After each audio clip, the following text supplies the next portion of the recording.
Repare bem nesses rostos. Olhares frios, quase perdidos. Semblantes que muitas vezes parecem inofensivos.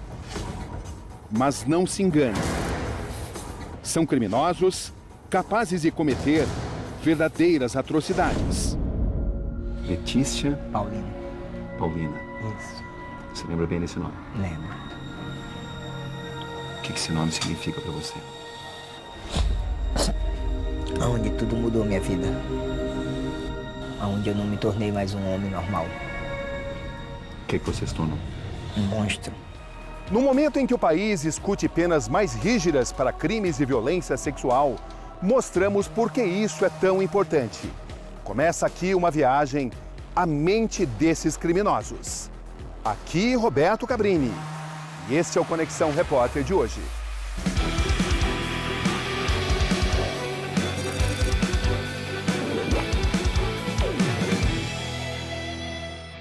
Em busca dessas histórias, o raio-x de um presídio como nunca se viu. Presídio do Vale do Guaporé, Porto Velho, Capitólio, Rondônia, manhã de uma quinta-feira. Aqui começa a nossa história. Pavilhão E, das pessoas que cometeram crimes sexuais, eles são taxados como mulherzinha. Se a gente colocar junto deles, eles vão se tornar mulher. Lavar roupa, cuidar da comida dele, lavar partes íntimas deles. E fora que eles podem ser abusados sexualmente, né? A ala mais temida de todo o presídio. Um longo dia nos espera. Bom dia, Lourenço. Bom dia. Tudo bem? Tudo bem, graças a Deus. Tá bom, Tudo bem? Lourenço Ferreira Santos. Posso entrar? Pode ser. Podemos conversar? Podemos, sim. Obrigado. Podemos sentar um pouco? Podemos, sim. Fica à vontade. O que está acontecendo contigo? Remorso. Tristeza. Angústia. Lourenço dos Santos, 30 anos. Condenado a 61 por assassinar e violentar a enteada de apenas 3 anos. Tenho muita vergonha. Você nasceu um estuprador? Não. Lourenço, você se recorda do dia em que você estuprou e assassinou uma criança de apenas 3 anos de idade? Me recordo. Não consigo dormir. Já faz 7 anos já e não consigo dormir em paz por esse crime. Letícia Paulina. Paulina. Isso. Você lembra bem desse nome? Lembro. O que esse nome significa pra você? Onde tudo mudou minha vida. Onde eu não me tornei mais um homem normal. O que você se tornou? Um monstro. Você se vê como um monstro? Hoje não, mas eu me via como um monstro. 3 anos de idade. 3 anos de idade. Indefesa. Em defesa. Sua filha, praticamente, sua enteada. Praticamente. Confiava em você como um pai. Sim. Você atraiu. A confiança dela, da mãe dela e principalmente a minha própria. Como é que foi exatamente que você fez tudo isso, Lourenço? Estava numa manhã no sítio, que era minha esposa, Simone. Ela veio para a cidade e deixou a criança comigo. Só que antes disso eu já estava bebendo já. Bebendo, cheirando cocaína. Você usava muito cocaína? Usava, bebi muito álcool. Gostava de beber muito. Passava de semana bebendo. Sem fazer nada em casa, só bebendo. Você tinha profissão nessa época? Não. Só, meu profissão era só serrar mesmo, serrar madeira. Como é que você se relacionava com a Letícia? Bem, nunca agredi ela, nunca bati nela. Eu tratava bem com ela. O que ela te falava? Você lembra disso? Lembro. Me chamava de pai. Muitas das vezes pedia pra mim dar banho nela. Pai, me dá banho. Pai, cuida de mim, pai. Ela confiava em você? Confiança. E o que você fez com ela?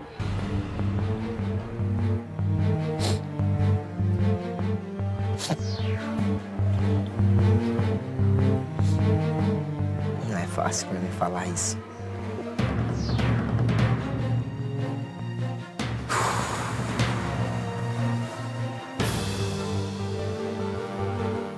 Eu matei ela. Cruelmente. Sem dar uma chance pra ela se defender.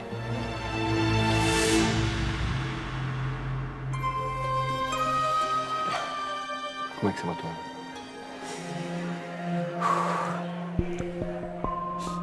Matei ela com um punhal. E com as mãos estrangulando ela. Antes disso, o que você fez com ela? Eu não... Em nenhum momento eu prendetei o pênis nela. Mas...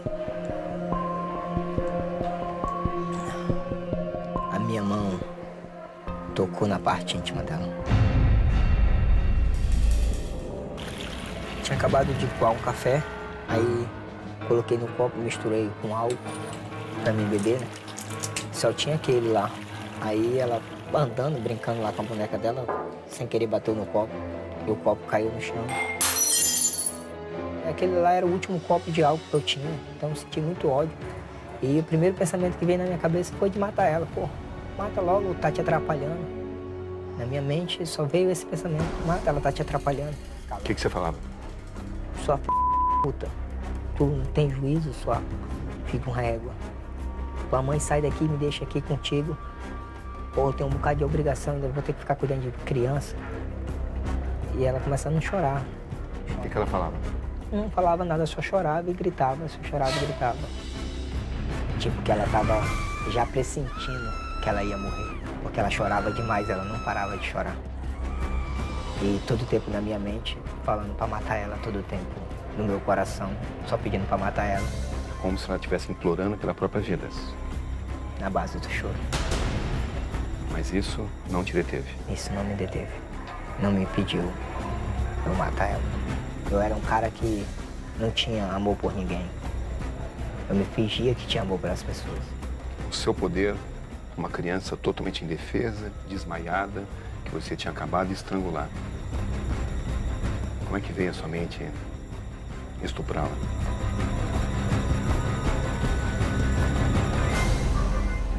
Ser bem sincero pra você, na hora assim, não passou nada na minha mente, na hora. O crime acontece em 2007. Lourenço se entrega. Na cadeia, as retaliações. É humilhado, espancado e se torna a presa. Nos códigos paralelos do universo prisional, o estupro é considerado um crime sem perdão. E aí, seu monstro, seu Jack, tu tem que morrer, seu maníaco. Tu não é digno de viver na terra junto com nós, não, seu monstro. E você dizia o quê? Tava calado, só começava a chorar. Em seguida? Em seguida, era violentado. Eu tava já de cueca, já, não tinha pra onde correr, era violentado. Qual foi o pior dia? O pior dia foi o primeiro dia. O que aconteceu nesse primeiro dia? Primeiro dia, raparam minhas pernas, me amarraram, me jogaram no banheiro, mijaram na minha cara. Isso aconteceu quantos outros dias? Foi 4 anos, em seguida. Quantas vezes? Direto, constantemente. Como se diz, se tornava mulher dentro da cadeia. Constantemente. Você era chamado assim? Era. De mulher. Você chegou a ser violentado no mesmo dia quantas vezes? No mesmo dia, umas 10 vezes no mesmo dia. Por 10 presas diferentes? 10 presas diferentes. E o que passava na sua cabeça? Só vontade de morrer, vontade de se matar. Desgosto de mim mesmo. Não me matei porque o cara que dizia que era meu marido, que fez eu se tornar a mulher dele, não deixava. porque ele queria ver eu sofrendo, ele queria que eu passasse pelo sofrimento para eu sentir na pele o que é sofrer. Esta é a ministra da Mulher, da Família e dos Direitos Humanos, Damares Alves, a autora do projeto de lei que estabelece penas mais rigorosas para crimes e violência sexual. Ela própria foi vítima de abusos quando tinha apenas 6 anos. Em uma entrevista reveladora, ela conta emocionada, em detalhes, o que aconteceu, como nunca havia feito antes. Aos 6 anos de idade, Cabrini, eu fui barbaramente estuprada por um pastor que estava hospedado na minha casa.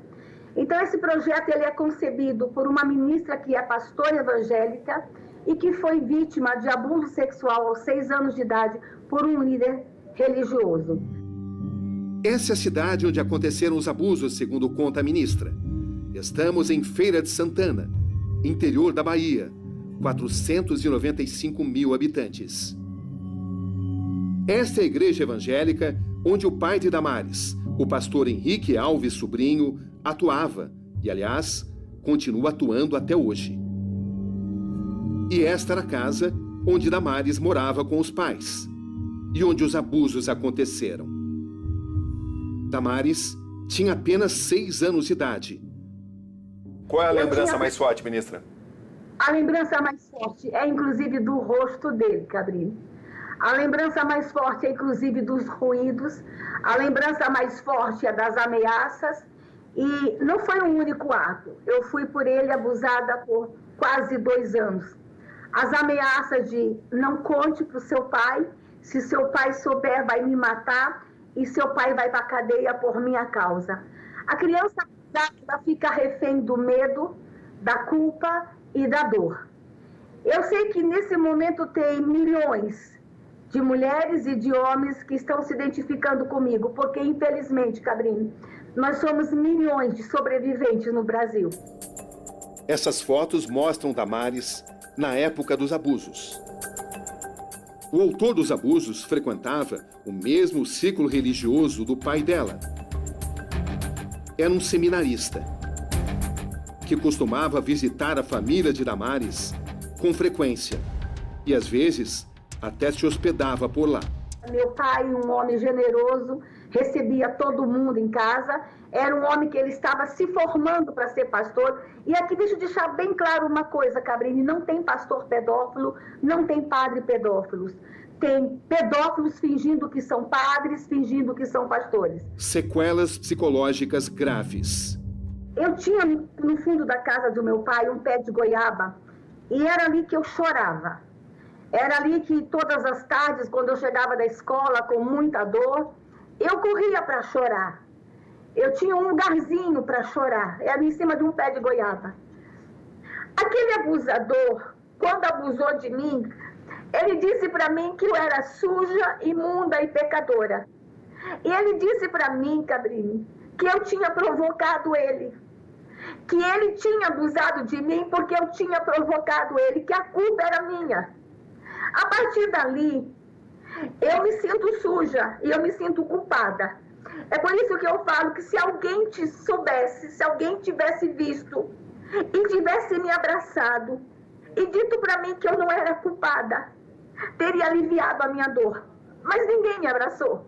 Ninguém percebeu o que estava acontecendo comigo. Então eu tinha muitas dores. A dor física, a dor emocional e a vergonha do meu Senhor, porque eu achava que eu era culpada. Pesadelos. Aos 10 anos, pensamentos de suicídio. Então, quando eu estava naquele momento, aos 10 anos, querendo morrer, porque eu me sentia sozinha, com muita dor no corpo, com muita dor na alma, e que eu quero morrer, eu tenho uma experiência espiritual. Eu literalmente vi Jesus. E ele me abraça. E ele literalmente diz para mim, tu não é culpada. Em São Paulo, Conexão Repórter segue os passos deste homem. Durante 5 meses infiltrados, vamos gravando tudo. No dia a dia, um rapaz acima de qualquer suspeita. Aparências que enganam. casado, trabalhador, mas que esconde também um outro lado, o de divulgar na internet imagens de crianças nuas,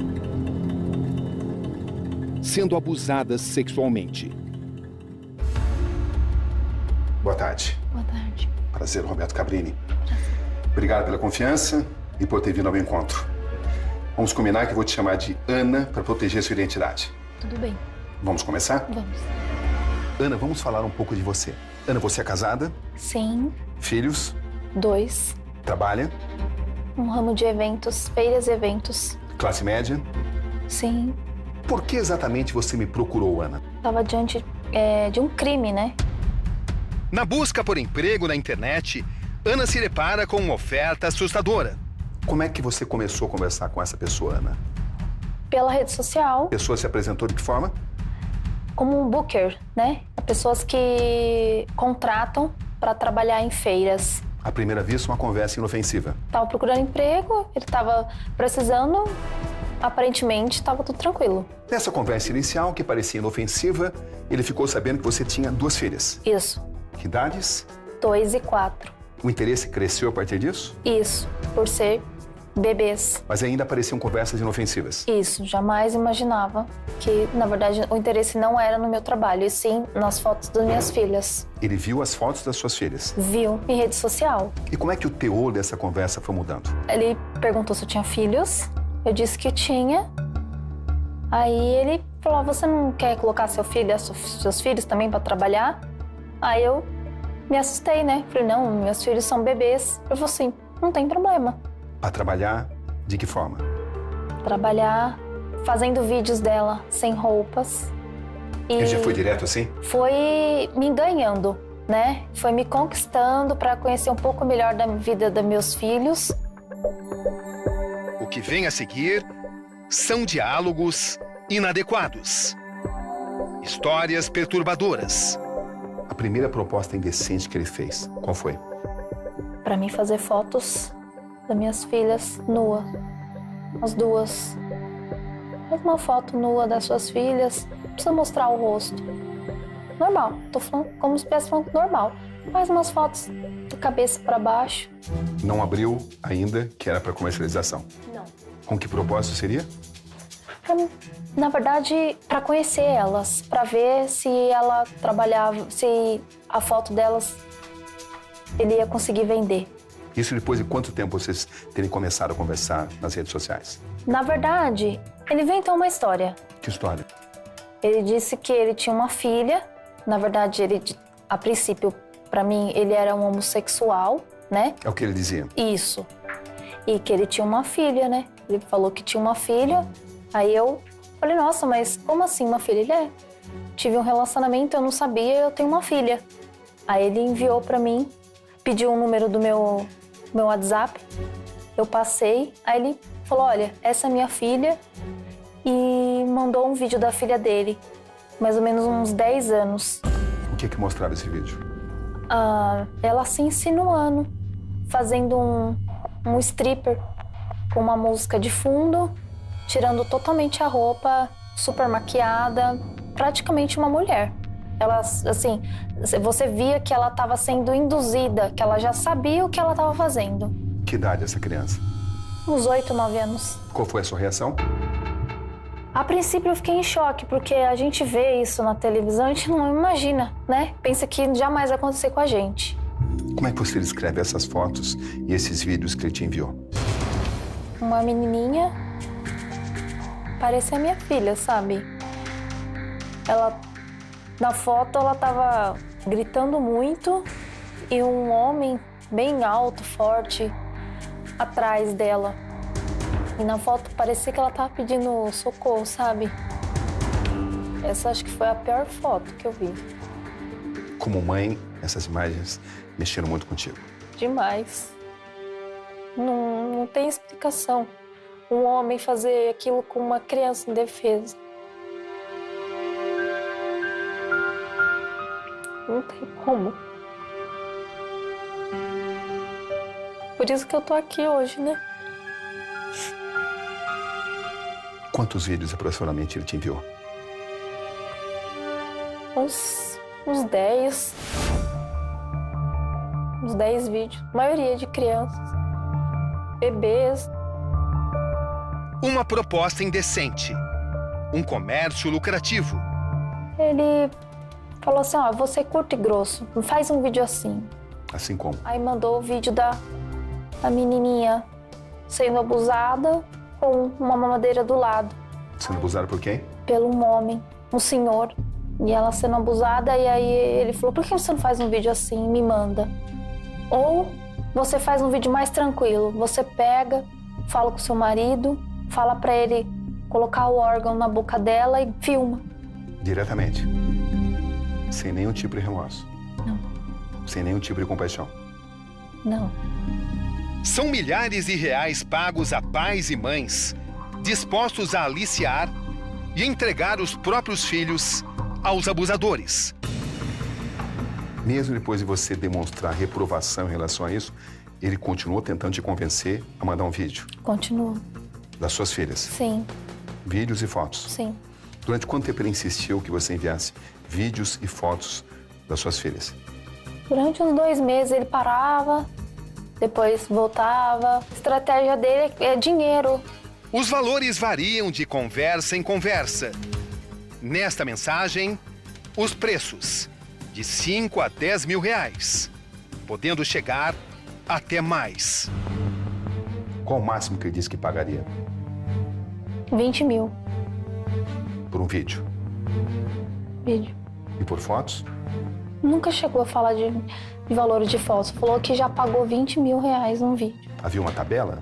Dependendo do grau do vídeo ou da foto, a pessoa pagaria mais. Ministério Público de São Paulo. Decidida, Ana caminha pelo centro da cidade. Para ela, é o fim de um longo período de agonia. O celular tá aqui com todas as provas, todos os vídeos, você entendeu?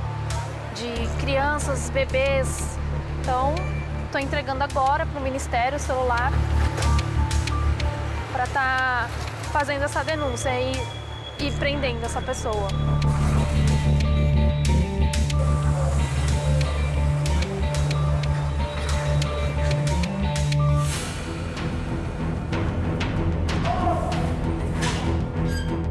O portão do pavilhão E se abre mais uma vez. Dúvidas e inquietações vêm à mente.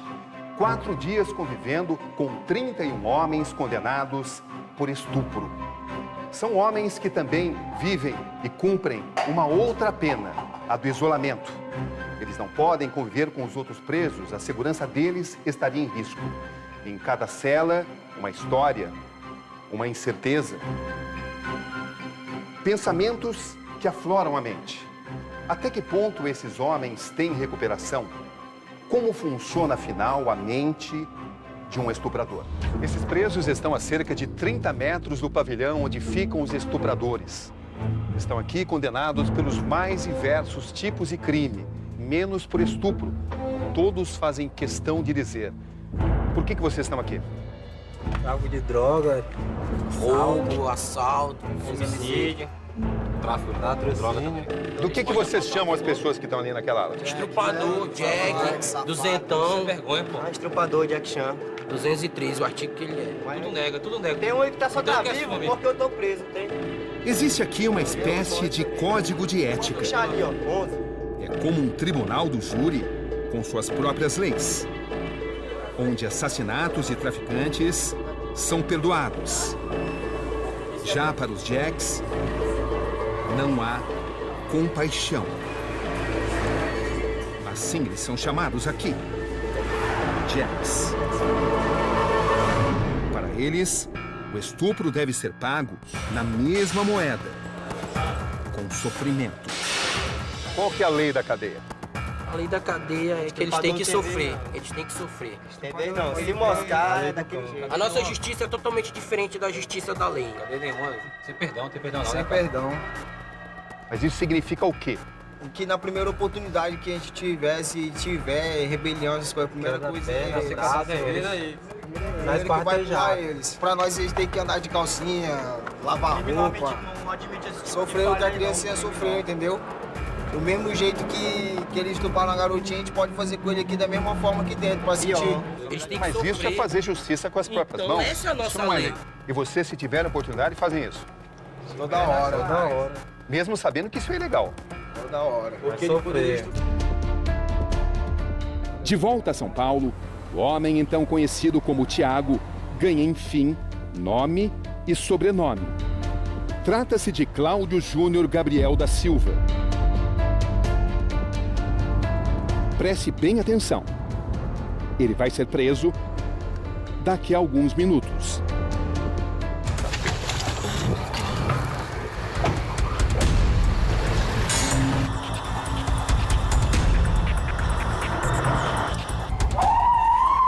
Nesse momento, o comboio com as viaturas do Ministério Público se aproxima.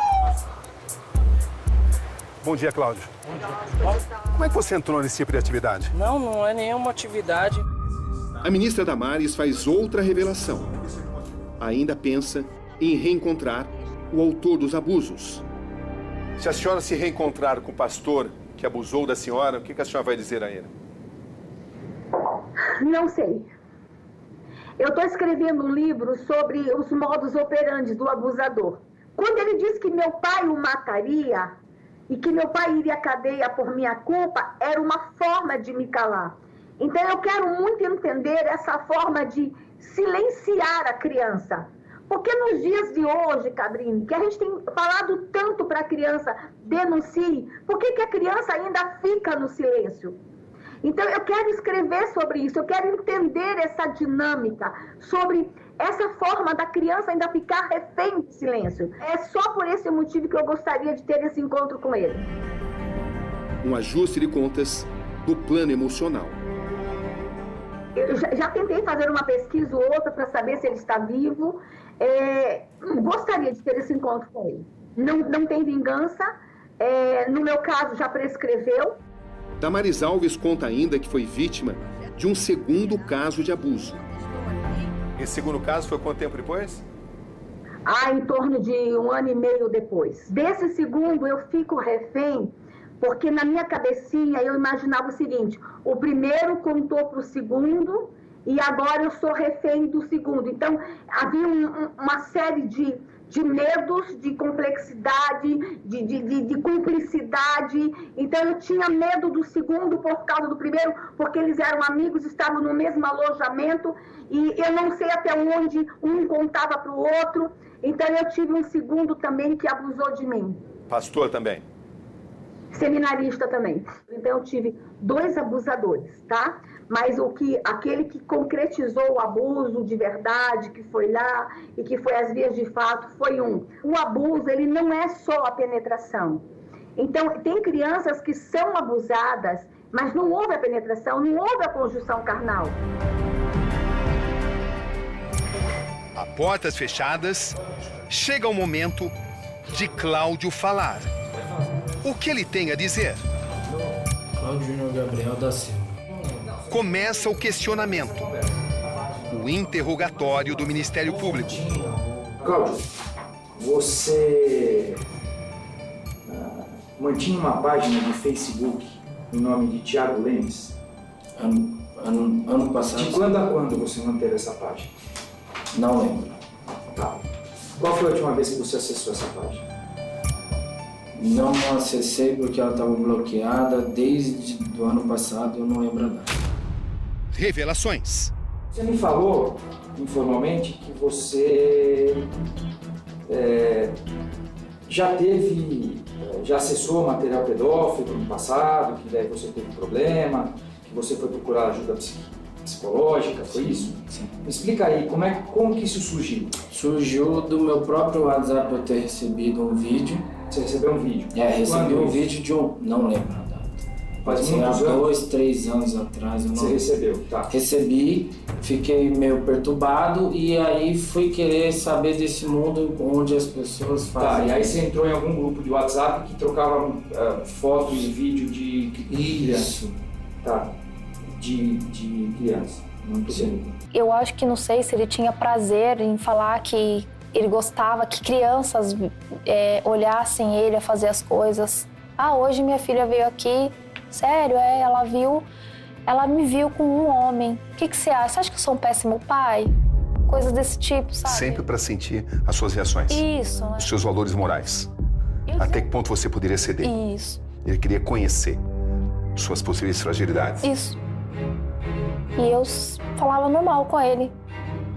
Normal, isso é normal.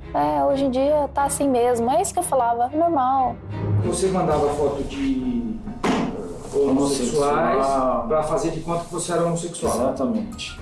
Junto com esses assuntos homossexuais, você também mantinha assuntos de pedofilia. Em algum momento você falou que você tinha uma filha de 10 anos, que você botou ela para transar. Sim. Você lembra disso? Com quantas pessoas você falou esse assunto? 2, 3 pessoas no máximo. Tá. Foi o fato de ele ter se passado por homossexual para poder diminuir a resistência das mulheres em relação à transmissão de dados dos filhos. Muitas pessoas passavam para ele fotos íntimas, fotos de nu, enfim, sem o conhecê-lo. Cláudio confessa que teve outras mulheres que cederam às investidas dele e forneceram vídeos para ele. Esse celular. Cláudio insiste que o conteúdo das conversas era fantasioso, falso. Em dado momento, você passava o telefone como se fosse da sua filha para ela falar com ela. Você lembra disso? Exatamente. E aí teve uma hora que você falava que ela tinha pego o seu telefone e você mesmo se passava pela sua filha, é isso? Tudo loucura. Eu tenho 10 anos, não pode? É você. Então, o moço do Uber, eu tenho que cobrar? Aí você ainda brincava com isso como se ela tivesse transado com um motorista de Uber. Foi isso? Já havia toda uma estratégia de aliciamento. Sim, com certeza. Algo progressivo. Progressivo. E ele pedia para as pessoas, os pais, tem pai. Não, eu tenho muitos clientes que fazem, me mandam e recebem. Aí eu falo, aonde que está a infância? A criança perde toda a estrutura, a infância. Até então a criança faz, mas ela não está sabendo. Mexe com a cabeça da criança. Até que ele finalmente assume seus desejos sexuais, suas fantasias eróticas com crianças. Você parou? Aí você falava... Impossível não se revoltar. Fazer o sexo oral com... Eu conversei com sua esposa, porque ela nos falou que uns 2 anos atrás ela tinha pego um pendrive com cena de sexo com criança. Você lembra disso? Lembro. E aí vocês conversaram, ela falou também que viu essa página no Facebook, o nome do Thiago. Sim. E aí vocês prometeram que não ia fazer mais. Exatamente. Tá. Fiz um tratamento após isso. Então, esse tratamento eu quero... Quantas vezes você foi atendido pelo psicólogo? Quantas vezes você foi? Foram por 4 psicólogos. Você explicou pro psicólogo? Sim, eu expliquei que eu tinha Não, eu não falava isso. Eu falava que eu tinha um distúrbio de... Não falava que eu tinha um distúrbio, eu falava que eu gostava de testar as pessoas, né? Até que ponto elas fariam as coisas e não entrava em detalhe. Você não chegou a entrar em detalhe? Eu cheguei a entrar em detalhe com algumas coisas, Mas de foto com criança? Não. Foto com criança não chegou a falar nem com psicólogo? Não, eu só deixava bem claro que eu gostava de testar as pessoas. Tá. Basicamente, Cláudio, você confessa as remessas dos vídeos, que é o que pesa, mas você nega a existência de um filho, e a gente comprovou que você não tem filha, e você nega que tenha um dia abusado de alguém. É isso? Certeza. Você nunca praticou sexo com uma pessoa menor de 18 anos? Nunca. Tá, e nunca induziu alguém a praticar sexo com crianças menores de idade e recebeu vídeo desse abuso? Não. O que você espera desse caso? Que ele não seja impune, que ele seja preso e bota a mão na consciência e pense, né? Que é muito, muito errado o que ele tá fazendo. O que tá sendo... Muitas crianças tá sendo a infância roubada.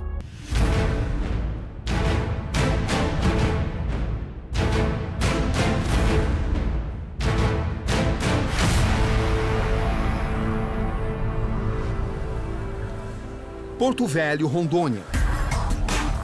Mais um dia na ala dos homens condenados por estupro. Esse é Solimar Costa dos Santos, 22 anos. À primeira vista, um jovem bem articulado, com um passado tranquilo, sem histórico de violência. Em 2011, a atrocidade. Como explicar? Você conhecia bem a sua vítima? Não. Você conhecia há quanto tempo? Apenas algumas semanas. Quantas vezes você a viu? Por 3 vezes. E você se sentiu atraído por ela? Senti. Você tentou conquistá-la? Tentei. Na época, o crime ganha enorme repercussão. Essa foi a faca usada. Foi, sim, senhor. Você se recorda do momento que você decidiu estuprar a sua vítima? Recordo. Como é que foi isso? Foi um momento de ira, na hora. Eu não consegui lidar com a rejeição. Eu não me movi, quase não me movi. Deixei que acontecesse por medo. Como é que você acha que uma pessoa se torna um estuprador? Da infância, do que acontece lá atrás. É isso que aconteceu contigo? Foi isso que aconteceu comigo.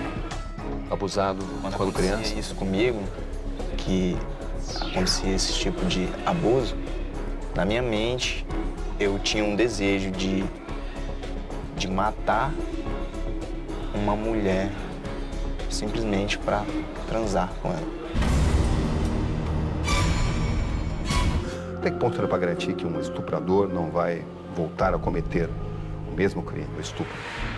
Eu acho que não tem garantia, não. A gente é um ser humano, é uma coisa muito difícil de se entender. Quando você se olha no espelho, quem é que você vê?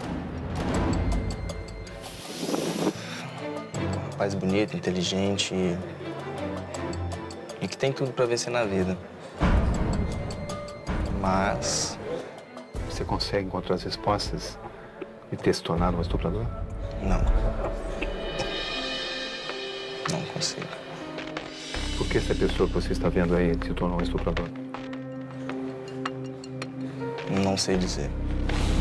Talvez um dia eu descubra o porquê disso. Você procura essa resposta? Procuro. O que está vindo à mente sobre essa questão? Se eu achar a resposta disso, eu talvez consiga chegar à cura.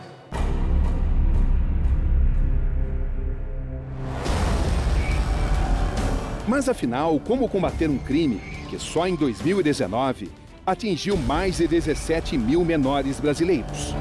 Ministra, pelo seu projeto, como ficariam as punições aos autores de violência sexual? Primeiro, um aumento da pena em 50% quando o abusador for um ministro de confissão religiosa, um educador, um professor ou um médico, agente de saúde, aquele que abusar da confiança da criança por meio de sua profissão. Segundo, nós vamos aumentar a idade da prescrição. Então, agora a gente vai aumentar a idade da prescrição de 70 anos de idade para 80 anos de idade. É isso que se propõe o projeto de lei. Ele foi construído com muitas mãos. E aqui eu preciso atribuir também a autoria, a força-tarefa aos procuradores e promotores de justiça do estado de Goiás que atuaram no caso João de Deus. Eles encontraram ali brechas na lei e eles nos trouxeram a sugestão. Como é que a senhora retrata a situação da violência sexual no país? Eu preciso deixar muito claro para os pais que a violência sexual no Brasil, ela está ligada também ao crime organizado. Quando a gente falava no passado de pedofilia, abuso sexual, vinha no imaginário das pessoas tão somente o vizinho que passou a mão na vizinha, ou o abusador da esquina, ou o parente. Mas eu preciso deixar muito claro que pedofilia, abuso sexual, exploração sexual, caminha de mãos dadas com o crime organizado. Deixa eu me explicar, deixa eu deixar bem claro isso aqui. Uma imagem de abuso sexual de criança, ela tem valor no mercado. O crime sexual contra a criança é moeda. Ministra Damares Alves, muito obrigado pela entrevista. A sociedade espera que na decisão sobre penas mais rígidas para crimes e violência sexual pese principalmente o clamor das vítimas. Aqui Roberto Cabrini. E este foi o Conexão Repórter de hoje.